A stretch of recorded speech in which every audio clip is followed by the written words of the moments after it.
When a barefoot boy from the poorest streets of the Philippines walked onto the America's Got Talent stage, Simon Cowell expected nothing. What happened next left the judges frozen, the audience in tears, and shocked the entire world. This is not just a talent show story. This is a life-changing miracle. Before we begin, make sure you subscribe to this channel because stories like this remind us that dreams can rise from even the darkest places. The lights inside the America's Got Talent theater glowed brighter than ever that night, but backstage, a thin Filipino boy stood quietly in the shadows, holding his breath. His name was Miguel Santos, a 14-year-old boy from a small coastal town in the Philippines, a place where electricity was unreliable, food was never guaranteed, and dreams were often crushed before they could even form. Miguel had never seen a stage this big before. He had never even seen America until the moment his name appeared on a screen behind the curtain. His hands trembled, not from fear alone, but from the weight of everything he had survived just to stand there.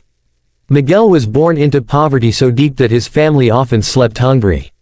His father was a fisherman who left before sunrise and returned with empty nets more days than full ones.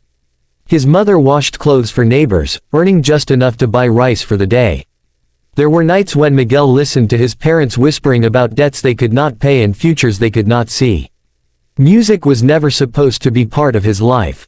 It was a luxury meant for other children, not for boys who patched their shoes with cardboard and walked miles to school. But music found Miguel anyway.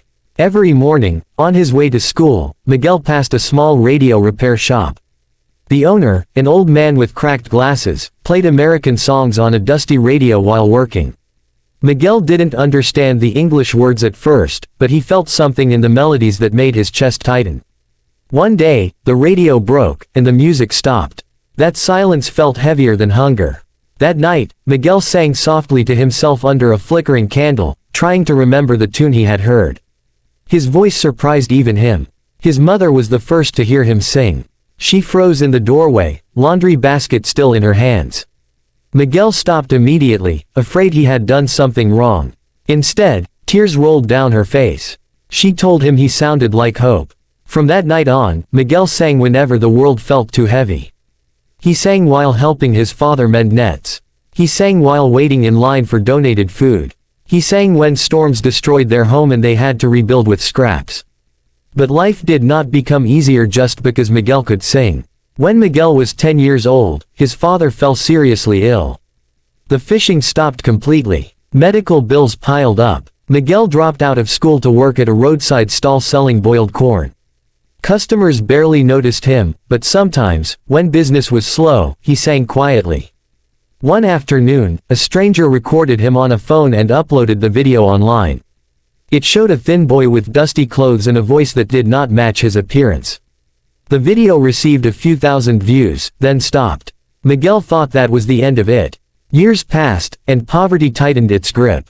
Miguel's father passed away, leaving the family broken in ways words could not describe. Miguel nearly gave up singing entirely. He believed dreams were dangerous things, because they made the pain sharper when reality returned.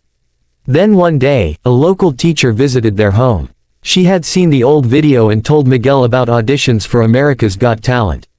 Miguel laughed at first. America felt farther away than the moon. They didn't even have money for proper shoes. But the teacher did something unexpected. She started a small fundraiser in the community. Fishermen donated coins. Mothers donated rice. Children donated hope. Slowly, impossibly, the money came together. Miguel received his first real pair of shoes the day before leaving the Philippines. He cried while holding them, not because they were new, but because they proved someone believed in him. The journey to America was overwhelming. Airports, airplanes, tall buildings, cameras everywhere. Miguel felt invisible and exposed at the same time. Backstage at AGT, contestants warmed up confidently. Some talked about vocal coaches and past performances. Miguel sat alone, humming softly, remembering his mother's voice telling him to be brave. Then it was time. Miguel walked onto the AGT stage wearing simple clothes. No dramatic outfit. No background dancers. Just a boy and a microphone. The audience clapped politely, unsure. Simon Cowell leaned back in his chair, arms crossed. He asked Miguel where he was from. Miguel answered honestly, his accent thick, his voice shaking. He spoke about poverty, about losing his father, about singing to survive. Some people in the crowd nodded sympathetically, but sympathy was not enough to win AGT. Simon asked the question that changed everything. Why are you here? Miguel took a deep breath and said he was there to show that even poor children have voices worth hearing. The music started. From the first note, something shifted in the room. Miguel's voice was raw, emotional, and powerful beyond his years. It wasn't perfect in a technical sense, but it was honest. Every lyric carried the weight of hunger, loss, and resilience. The audience grew silent. Judges stopped smiling and leaned forward. Simon Cowell's expression changed completely. Halfway through the song, Miguel's voice cracked. For a split second, it seemed like nerves had finally defeated him. But then he closed his eyes and kept going, pouring everything he had left into the final notes.